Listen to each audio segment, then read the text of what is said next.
Assalamualaikum warahmatullahi wabarakatuh, dan salam sejahtera untuk kita semua. Sepintas, tampilan dan bentuk sepeda itu sama, khususnya sepeda yang menggunakan ban berdiameter besar.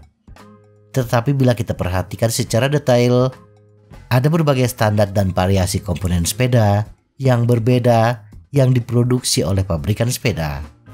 Saat mengganti suku cadang atau saat memasang sepeda baru, orang seringkali tidak memiliki seri yang sama dari produksi suku cadang yang sama, sehingga komponen yang dibeli pun tidak terpakai.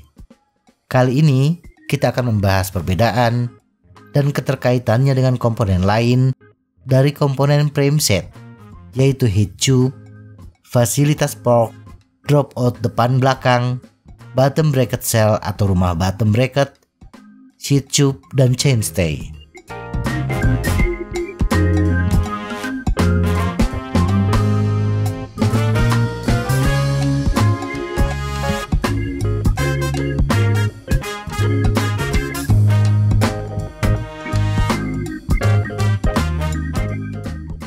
Komponen dasar sepeda. Secara umum, komponen sepeda dapat dikelompokkan atas frame set, group set, wheel set, dan komponen pelengkap lainnya. Frame set digunakan untuk menggambarkan frame dan fork secara bersama-sama.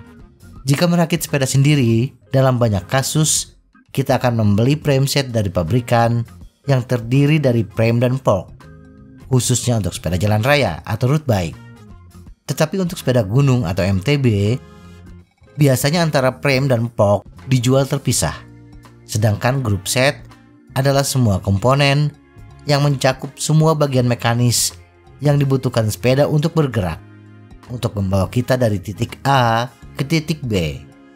Definisi group set sedikit longgar, tetapi bagian intinya adalah crankset terdiri dari chainring dan crank, bottom bracket, rantai, kaset, pemindah gigi, dan tuas pemindah gigi, beserta kabel yang diperlukan untuk menghubungkan semuanya. Selain itu, juga termasuk rem dan kabel atau selang yang menghubungkannya ke tuas rem. Adapun wheel set adalah sepasang roda yang memungkinkan sepeda kita menggelinding, baik roda depan maupun roda belakang. Komponen roda terdiri dari semua bagian yang membentuk roda, hub, jari-jari, dan pelek, dengan prehab yang memungkinkan kita melakukan freewheel pada sepeda. Kadang-kadang definisi wheel set ini tidak termasuk ban dalam dan luar, tetapi dalam banyak bahasan, ban dimasukkan sebagai komponen wheel set. Heat tube. Heat tube adalah tabung silinder di bagian depan frame sepeda yang berfungsi memegang batang kemudi. Heat tube berisi bantalan tempat fork berputar, sehingga memungkinkan stang memutar roda depan. Panjang heat tube mempengaruhi keseluruhan geometri frame dan merupakan faktor penting dalam penanganan sepeda. Selain panjang pendeknya heat tube, ada jenis heat tube berdasarkan diameter lubang. Ada heat tube standar, oversize, dan tapered. Perbedaan ini disebabkan oleh diameter lubang yang berbeda. Heat tube tapered adalah heat tube yang memiliki diameter lubang yang berbeda antara lubang atas dan bawah. Diameter lubang atas biasanya lebih kecil dari diameter lubang bawah. Jadi ukuran yang paling terkait dengan komponen lain adalah diameter atas dan bawah heat tube dan bentuk dudukan headset. Ukuran dan bentuk inilah yang menentukan jenis headset yang digunakan. Ada dua diameter headset yang diukur, yaitu diameter dalam. Ini terkait dengan diameter batang kemudi. Diameter dalam ini setidaknya ada 4 ukuran, yaitu 1 inci atau 25,4 mm, 1/8 inci atau 28,6 mm, 1,25 inci atau 31,8 mm, dan 1,5 inci atau 38,1 mm, khusus untuk lubang bawah. Sedangkan diameter luar headset terkait dengan diameter dalam heat tube. Banyak variasi dari diameter luar ini, mulai dari 30 mm hingga 56 mm. Sedangkan dari bentuk dudukan headset, kita mengenal ada 3 jenis. 1. Headset external cup, biasanya untuk sepeda lama.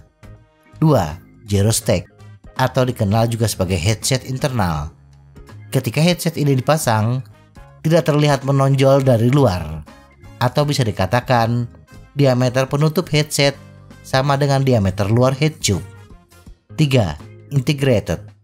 Jenis headset ini ketika dipasang akan tertanam di dalam head tube, sehingga tidak terlihat dari luar.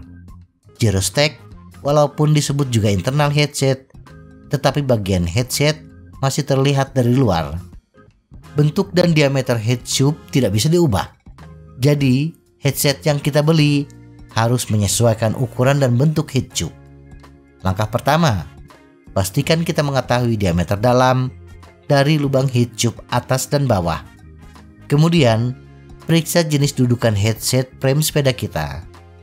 Apakah termasuk external cup, gyrostack, atau integrated? Jenis dan diameter headset biasanya direpresentasikan dalam kode headset. Misalnya headset EC34 28,6.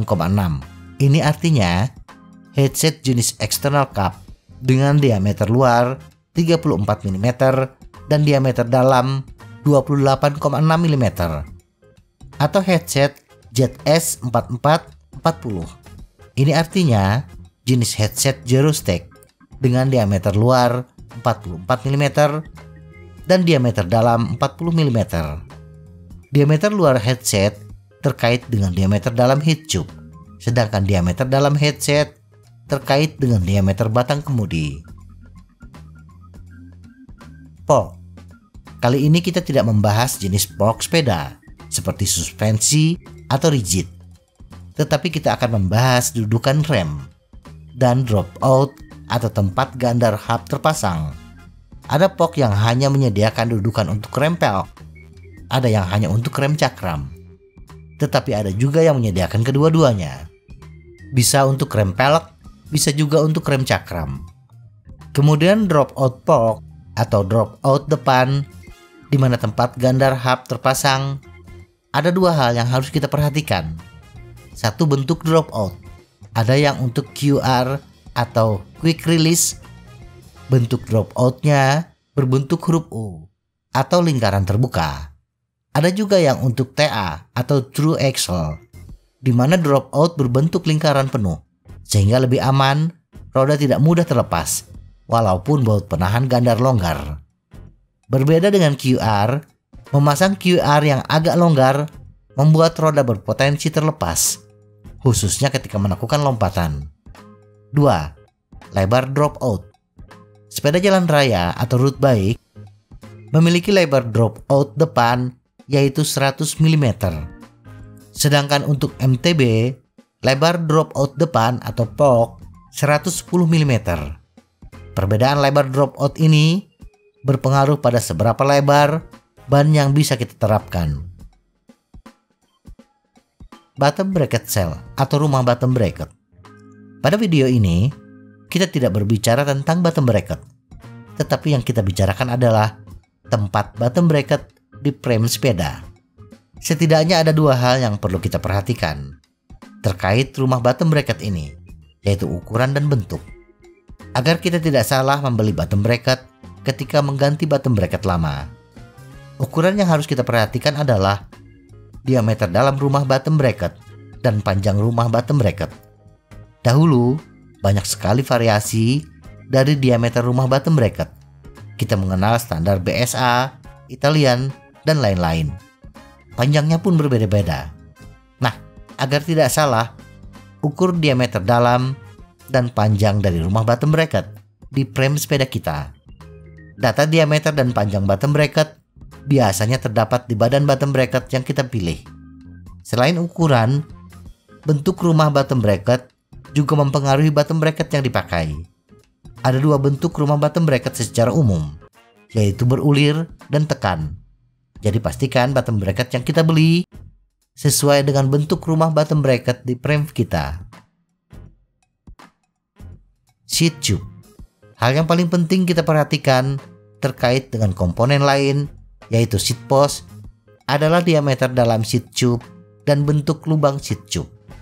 Banyak ragam diameter seat tube yang berbentuk bulat, tetapi umumnya 27,2 mm, 30,9 mm, 31,6 mm, dan 34,9 mm. Jadi sebelum membeli seat post, ukur terlebih dahulu diameter dalam seat tube. Seat post dengan diameter yang sedikit kecil dibandingkan diameter dalam seat tube masih bisa kita akali. Biasanya dengan menambahkan pengganjal dari kaleng bekas minuman. Atau bila selisihnya besar, kita bisa menggunakan adaptor seat post. Tetapi bila seat post yang kita beli kebesaran, sudah tidak bisa dipakai. Chainstay. Pada bagian chainstay ini, hal yang perlu kita perhatikan adalah bentuk dan ukuran drop out belakang, lebar chainstay depan dekat bottom bracket, dan dudukan rem. Mari kita mulai dari dudukan rem. Sama seperti fork, chainstay juga memiliki dudukan rem. Ada yang khusus untuk rem pelek, khusus untuk rem cakram, ada yang bisa kedua-duanya. Karena chainstay tidak bisa diubah, maka kita hanya menyesuaikan sistem rem saja. Permasalahan kedua adalah bentuk drop out. Ada yang QR, quick release, ada yang TA, true axle, seperti yang kita jelaskan pada bagian fork. Adapun lebar drop out memiliki variasi yang banyak. Sepeda jadul biasanya memiliki lebar drop out 130 mm. Sedangkan sepeda saat ini, bila dinyatakan frame standar, maka lebar drop out belakang adalah 135 mm untuk road bike, sedangkan untuk MTB lebarnya 142 mm, bus 148 mm, dan super bus 157 mm.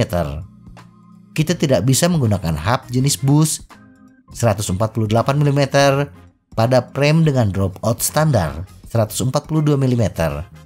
Lebar drop out bisa diperlebar bila frame kita terbuat dari besi dengan cara meregangkan kedua lengan chainstay. Tetapi proses ini harus dikerjakan oleh orang yang ahli. Kalau tidak, di samping bisa rusak, chainstay bisa tidak simetris lagi. Demikian juga menggunakan hub yang lebih pendek, sebaiknya dihindari. Memang mungkin menggunakan hub 142 mm pada frame 148 mm. Tetapi ini akan mempengaruhi kekuatan chainstay dan lebar ban yang bisa digunakan. Terakhir, perhatikan lebar chainstay di bagian depan, lebar dekat bottom bracket. Ini khususnya untuk sepeda jalan raya yang biasanya didesain seramping mungkin. Lebar depan ini membatasi seberapa lebar ban yang bisa kita pakai. Semoga informasi ini bermanfaat. Tetap sehat, salam goes.